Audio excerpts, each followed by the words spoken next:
नमस्कार दोस्तों, आज 16 सितंबर है और आज के द हिंदू में क्या और क्यों पढ़ें में से लेके फिर से हाजिर हैं। आज जो सबसे पहली न्यूज़ है वो है गुड्स ट्रेड डेफिसिट, है ना। जो माल जो व्यापार है घाटा है, वस्तु व्यापार घाटा बोल सकते हैं, हिट से 10 मंथ हाई। तो वस्तु व्यापार घाटा किस प्रकार से हमारा बढ़ रहा है, किस तरीके की दिक्कतें हैं, इस पे बात की गई है। डिक्लाइन है और ये माइनस में जा रहा है और ट्रेड डेफिसिट अकाउंट जो है वो किस तरीके से बढ़ता और भारत के लिए, जैसे आप ये समझें कि जो घाटा है या एक्सपोर्ट्स जो है वो धीरे धीरे गिरेगा तो क्या होगा, हमारी बिक्री नहीं होगी और बिक्री नहीं होगी तो क्या होगा, देश में पैसा कमाएगा और पैसा कमाने का मतलब है हमारी अर्थव्यवस्था पर असर पड़ना शुरू हो जाएगा। तो एक ऐसे ही एक आप देख लीजिए, ठीक है। इसके बाद जो हमें पढ़ना है वो पेज नंबर 6 पे है।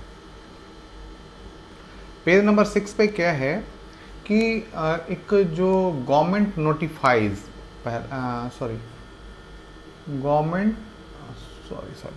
पहले ही पेज पे एक और न्यूज़ है और हमने उसको छोड़ दिया है। Government notified 31 benches of GST appellate tribunal. अब यहाँ पे जीएसटी अपीलेट ट्रिब्यूनल की बात क्या है, 31 बेंचेज। अब 31 बेंचेज का मतलब है 31 जगहों पर जीएसटी अपीलेट ट्रिब्यूनल बनाए जाएंगे। देखिए क्या है कि जीएसटी अपीलेट ट्रिब्यूनल सिर्फ दिल्ली में रखा जाए तो क्या होगा, अब कोई आंध्र प्रदेश का है वो दिल्ली आएगा बार बार, या तेलंगाना का है तो वो दिल्ली आएगा बार बार, केरल का मान लीजिए तो वो दिल्ली आएगा, असम का है तो वो दिल्ली आएगा, असम का है और गुवाहाटी में मिल जाए तो बेहतर है ना। झारखंड का है रांची में मिल जाए बेहतर है। इसी प्रकार से जो स्टेट्स हैं उनके लिए गठन कर दिया गया है। तो ये आप एक थोड़ा सा देख लीजिएगा। इसके बाद जो अगली न्यूज़ हमें पढ़नी है वो पेज नंबर 6 पे है। पेज नंबर 6 पे क्या पढ़ना है, अ GM crop, genetically modified crop, decision that cuts the mustard, है ना। अब यहाँ पे क्या है, adoption of science based technology of crop improvement such as genetic developing crop supplement to conventional breeding method has become an absolute necessary burgeoning complex challenges to achieving global food and nutrition security। अब क्या है कि यदि हम ये achieve करना चाहते हैं कि वैश्विक खाद्य सुरक्षा हो और जीरो हंगर का जो लक्ष्य है एसडीजी गोल का, उसे हम पूरा कर पाएँ तो हमें अडॉप्ट करना ही पड़ेगा किसको, तो जीएम क्रॉप को, ठीक है। उसी में जो एक तरीके से उसको बाहर रखा गया है या मस्टर्ड को हटाया गया है, मस्टर्ड को भाव नहीं दिया गया है, तो क्यों नहीं दिया गया इसके बात की गई है। साथ ही साथ ये बात की गई कि कौन कौन से क्रॉप, कौन कौन से जो खाद्यान्न हैं उनको इनके अंदर रखा गया है। तो इस पर एक ओवरव्यू है तो इसको आप पढ़ लेंगे। इसके बाद जो है पेज नंबर 7 पे है, Nipah puts Kerala under seize again. अब एक तरीके से ये समझिए कि एक महामारी है जिसके लिए हम ऑस्ट्रेलियन सरकार से हेल्प भी मांगे हैं। वहाँ के जो कुछ शायद एक ब्लड डोनेट किया गया है या कुछ किया गया है, मुझे प्रॉपर याद नहीं आ रहा। तो केरला पे तो एकदम से हाहाकार मचा है और ये जो है एक ऐसी स्थिति में डाल दिया गया है कि मतलब आपातकालीन स्थिति बन ही गई है। अब इसके लिए ये मान लीजिए कि केरला के साथ साथ और भी यदि फैलता है तो ये पूरे देश के लिए खतरे वाली बात है और इसी पे एक ओवरव्यू दिया गया है। बहुत ज़्यादा नहीं, आपको मैं फिर से बोलता हूँ कि निपाह के बारे में आप थोड़ी जानकारी रख लीजिए, ये ज़्यादा बेहतर है, ठीक है। इसके बाद जो हमें पढ़ना है वो है जल जीवन मिशन रिमेन्स ए पाइप ड्रीम। अब पेज नंबर 10 पे, है ना। इस आर्टिकल में या इस न्यूज़ में कहा गया है कि जो जल जीवन मिशन है उस जल जीवन मिशन से किसे लाभ पहुंचा है। अधिकांश जगहों में अभी तक सिर्फ पाइप पहुंची है, उसमें ना टैप लगा है ना जल आया है ना।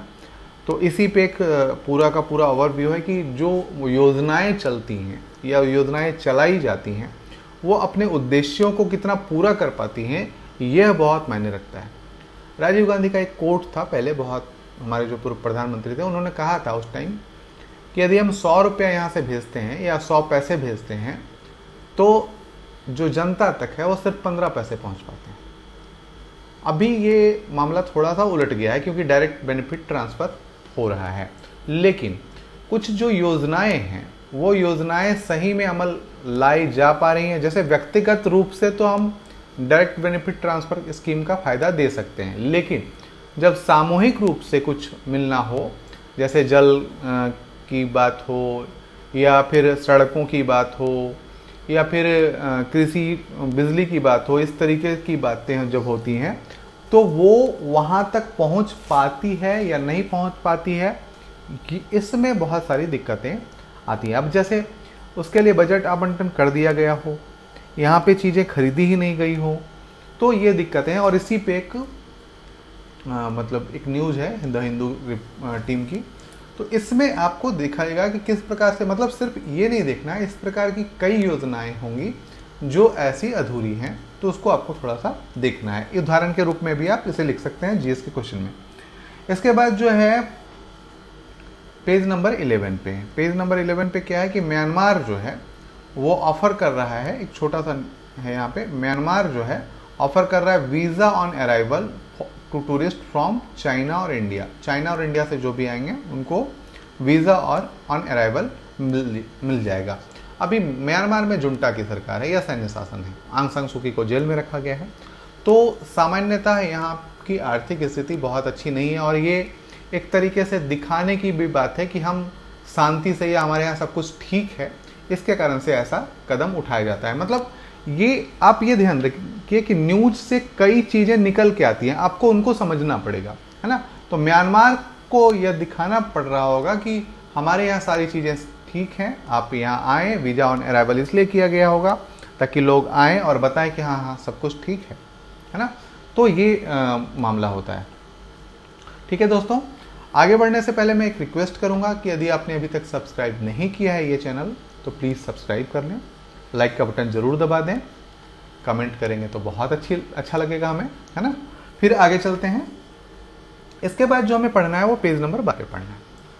टाटा स्टील और UK government to invest 1.25 billion pound in Port Talbot. अब पोर्ट टैलबोट कहाँ पे है, ये एक इम्पॉर्टेंट है, ठीक है।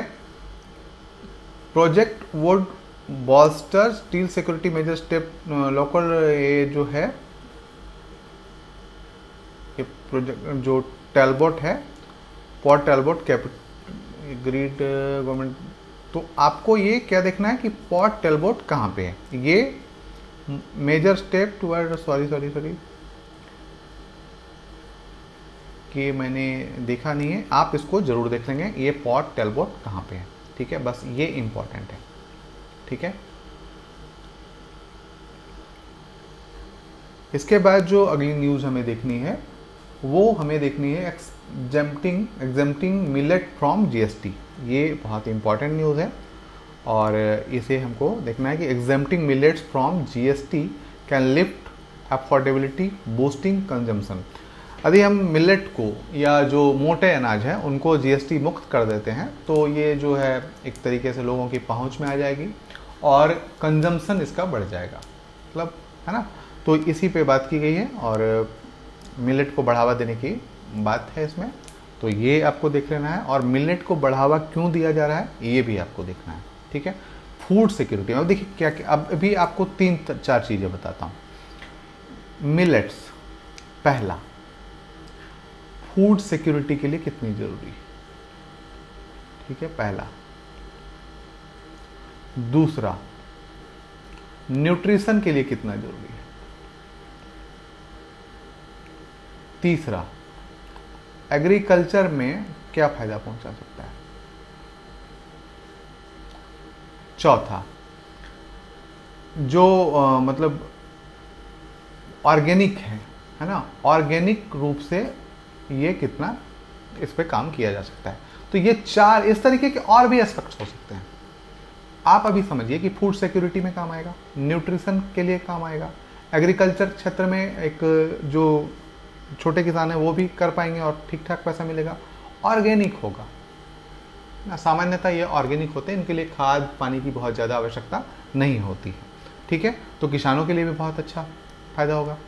तो इस तरीके की चीज़ें आपको सोचनी होंगी, तब आपको फ़ायदा दे पाएंगी कि हम जो चीज़ें कर रहे हैं वो किस प्रकार से, जो भी योजनाएं हैं या जो भी न्यूज़ पढ़ रहे हैं वो कौन कौन से उसके जो पहलू हैं जिनको हमें जानना चाहिए, जिनके बारे में हमें सोचना चाहिए। ठीक है दोस्तों, आज के लिए इतना ही, फिर कल मिलते हैं क्या और क्यों पढ़े के साथ। धन्यवाद।